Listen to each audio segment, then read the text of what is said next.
গাছের সবগুলো টমেটো পেকেছে। এখন আমি টমেটো তুলতেছি, সব পাকা টমেটো। এই টমেটোগুলো খেতে অনেক মিষ্টি, বাজারের থেকে ভালো আর কি, বাজারেরগুলা চেয়ে অনেক ভালো।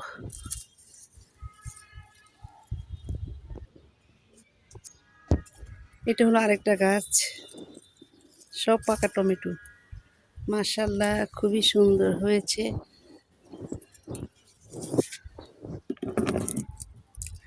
সব পাকা পাকা টমেটো গাছ থেকে তুলছি।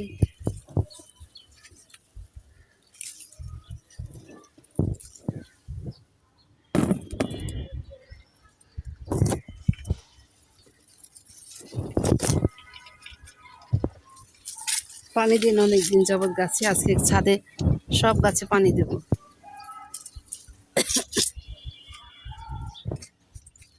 দেখুন কত টমেটো, মাশাআল্লাহ, দেখতে খুব কিউট লাগছে।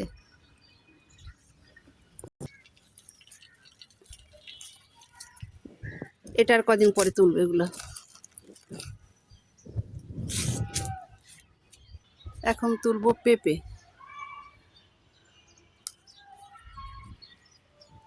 এটা বাসায় 2 দিন রাখলে পেকে যাবে। টমেটো আর পেঁপে। এখন আমি তুলবো লেবু। এগুলো সব খাওয়ার উপযোগী হয়েছে, তাই আমি তুলে নিচ্ছি। এটা অনেক শক্ত।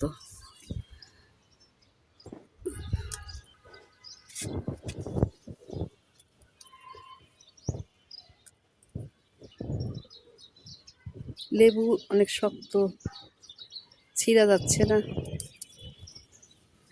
যেগুলো খাওয়ার মতো সেগুলো আমি তুলে নেব, আর অনেকগুলো ছোট ছোট আছে, এগুলো আমি পরে নেব। এই যে পাশে ছোট ছোট, এগুলো আস্তে করে ছিঁড়তে হবে যাতে ওগুলো না ছিঁড়ে যায়। এই 3টা নিলাম আজকের জন্য, আজকে খাবারের জন্য 3টা নিলাম, পরে আবার এগুলো তুলে নেব। এখানে প্রচুর লেবু হয়েছে আমার গাছে লেবু আর লেবু আর লেবু। দেখতেই পাচ্ছেন আমার কাছে অনেক লেবু, মাশাআল্লাহ। এখানে আরো ছোট ছোট ধরেছে। এগুলা খেতে খেতে এই সাইডেরগুলো বড় হয়েছে, ছোট আছে, এগুলো আবার ছোট ছোট হয়েছে। এগুলো খেতে খেতে আবার এগুলো বড় হয়ে যাবে।